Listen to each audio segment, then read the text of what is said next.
میرے بھائیوں، موت کے وقت انسان دو کیفیت میں ہوتا ہے۔ کچھ لوگوں کی روح ایسے نکل رہی ہوتی ہے کہ ان کے رگ رگ میں وہ پھنس رہی ہوتی ہے وَلَوْ تَرَى إِذْ يَتَوَفَّى الَّذِينَ كَفَرُوا الْمَلَائِكَةُ يَضْرِبُونَ وُجُوهَهُمْ وَأَدْبَارَهُمْ۔ کاش تم دیکھ سکتے وہ منظر جب اللہ کے فرشتے نافرمانوں کی روح کو نکال رہے ہوتے ہیں تو ان کے منہ پہ بھی مارتے ہیں، ان کی کمر پر بھی مارتے ہیں۔ اور اخرجوا انفسکم اليوم، نکالو آج اپنی روحوں اور جانوں، اب تم بچ نہیں سکتے ہو۔ وہ پیچھے ہٹنا چاہتے ہیں، رب ارجعون، مجھے واپس کر دے تھوڑی دیر کے لیے، لعلی اعمل صالحا، اب میں پورا ٹھیک مسلمان بن کے چلوں گا۔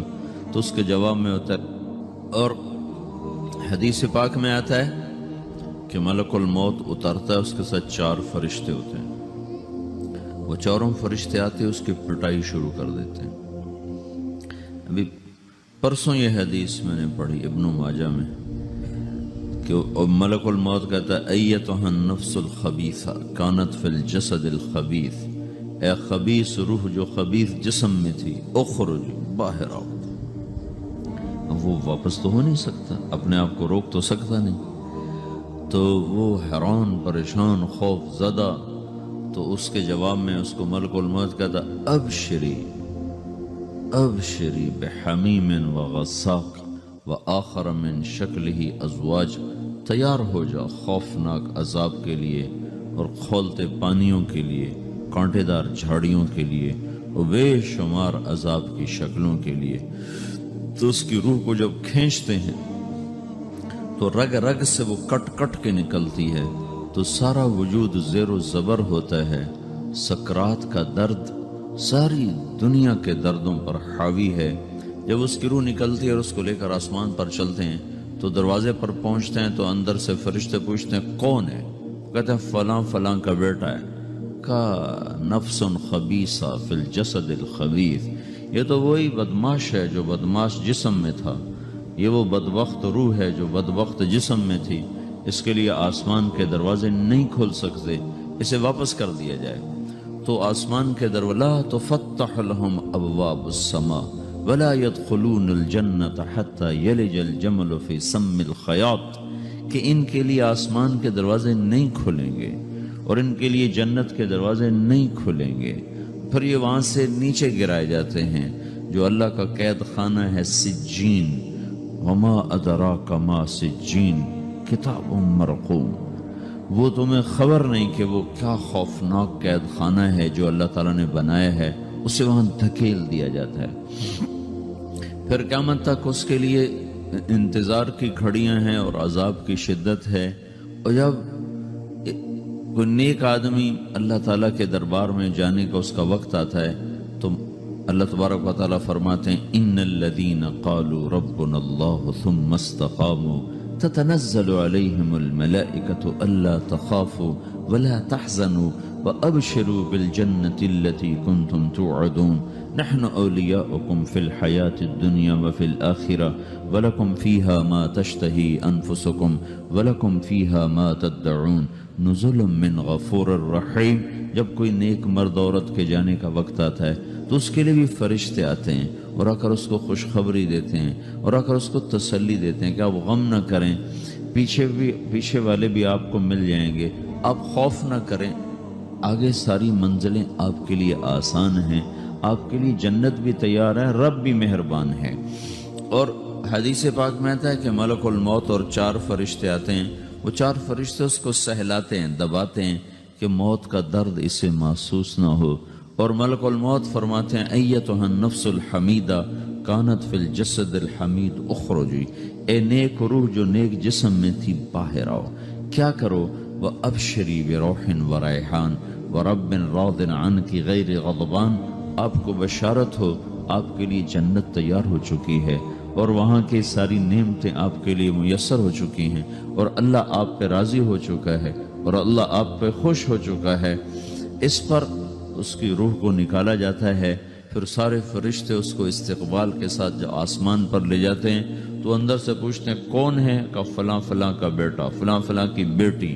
کہتے ہیں نفس حمیدہ فی جسد حمید، یہ تو نیک روح تھی جو نیک جسم میں تھی، مرحبم بہی، اس کو ہم سب استقبال کس کا کرتے ہیں، اور ایک دم آسمان کے دروازے کھلتے ہیں، پھر وہ پہلا، دوسرا، تیسرا، چوتھا سارے آسمان پار کرتا ہوا اللہ پاک کے عرش کے نیچے کے جا کر، مرد ہے یا عورت، وہاں جا کر سجدے میں سر رکھتا ہے، اور اللہ تعالیٰ فرماتے ہیں ہاں اس نے ہمیں خوش کیا، ہم اسے خوش کریں گے، اور اس کو عافیت کے ساتھ وہاں آسمان میں، پہلے آسمان سے لے کر اللہ کے عرش تک یہ سب ویٹنگ روم بنے ہوئے ہیں، جہاں اللہ اپنے اپنے درجات کے مطابق جنت والوں کو ٹھہراتا ہے، اور وہ انتظار گاہ ہے، اور وقت ختم ہو جاتا ہے، لہٰذا انتظار کی جو تکلیف ہے وہ بھی ختم ہو جاتی ہے۔ وقت ختم تو انتظار کا احساس ختم، اور ٹائم کے گزرنے کا احساس ختم۔ تو جیسے اصحاب کہف کو اللہ نے غار میں داخل کر کے تو غار کے اندر سے وقت کو نکال کے باہر پھینک دیا، باہر 300 سال گزرے، اندر آدھا ہی دن گزرا تھا۔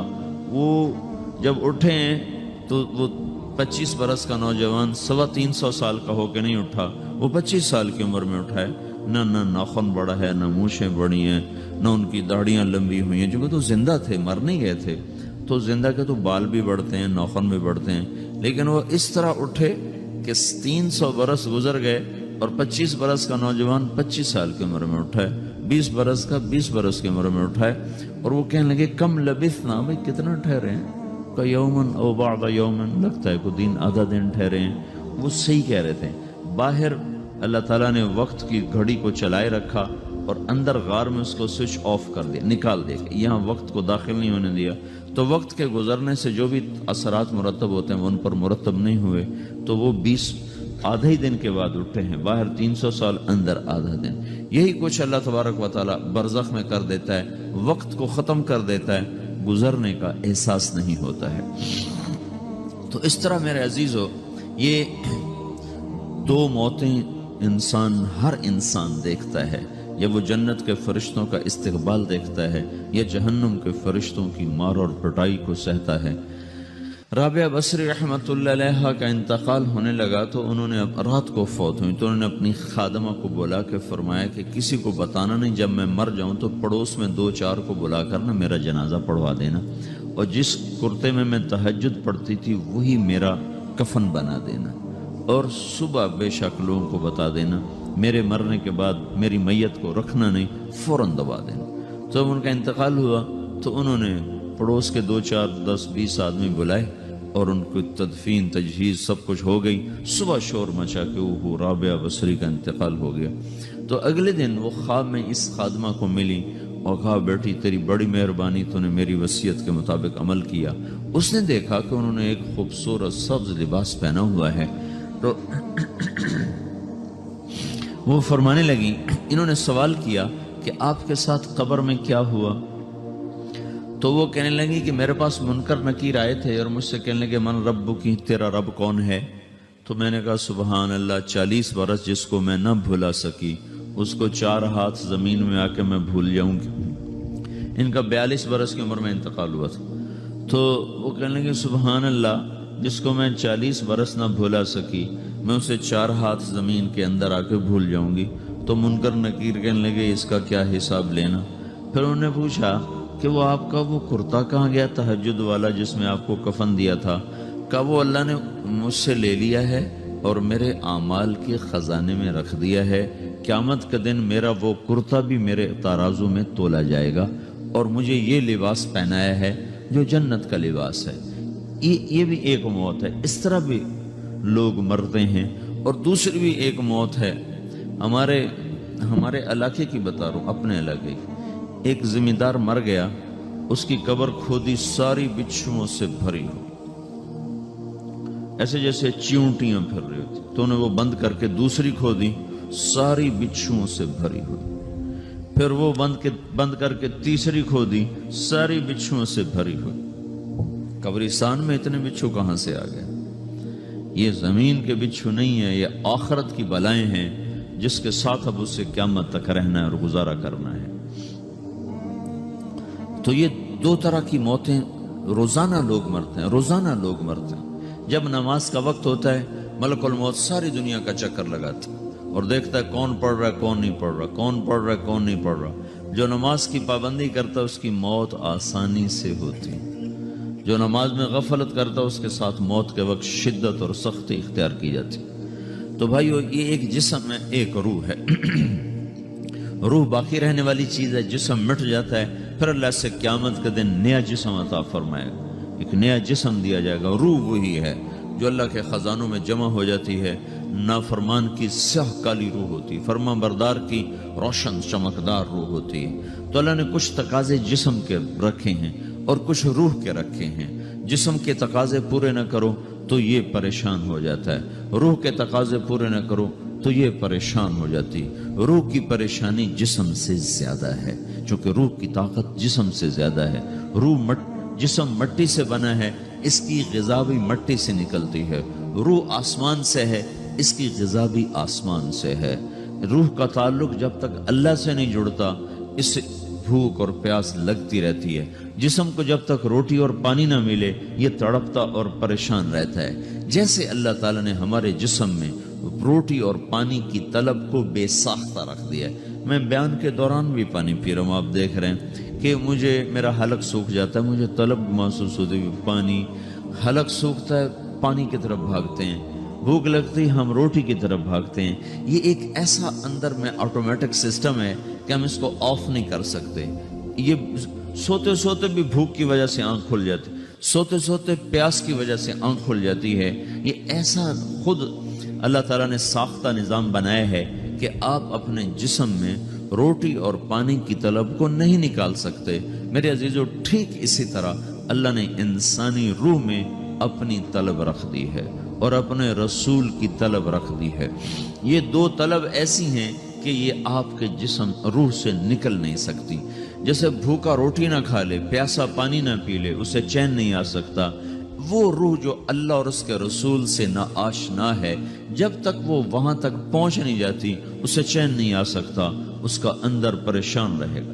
1997 میں جب جنید جمشید سے میری پہلی ملاقات ہوئی تو اس نے مجھ سے یہ سوال کیا کہ مولوی صاحب، ایک پاکستانی نوجوان جس گلیمر کو خوابوں میں دیکھتا ہے، وہ گلیمر تو مجھے زندگی میں ویسے ہی حاصل ہے، میرے چاروں طرف زندگی کا رقص ہے اور میری زندگی کی ہر خواہش، ہر تمنا پوری ہے، اس کے باوجود میرے اندر اندھیرا ہے، میرے اندر خلا ہے۔ مجھے لگتا ہے میں وہ کشتی ہوں جس کا کوئی ساحل نہیں، جس کی کوئی سمت نہیں۔ www.darsuquran.com ایسا نہیں ہونا چاہیے۔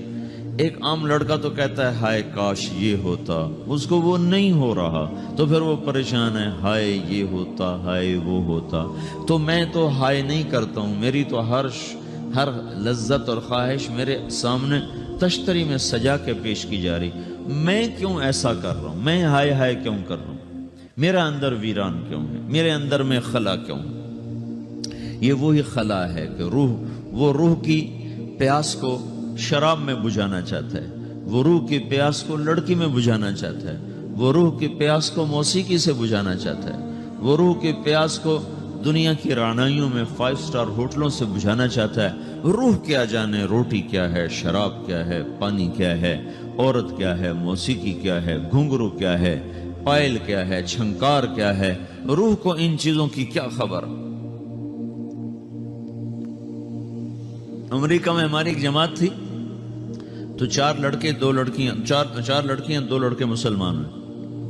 تو ایک لڑکے کا نام رکھا تھا ابراہیم، اور اس کو جب پڑھایا نا کلمہ، انہوں نے کہا ہائے، انہوں نے کہا ہائے، وہ دونوں ہاتھ یہاں رکھے سینے پر، دل پر، کہا ہائے۔ تو ہمارے ساتھی ہیں ڈاکٹر اختر، وہ کہنے لگے کیا ہوا کیا ہوا؟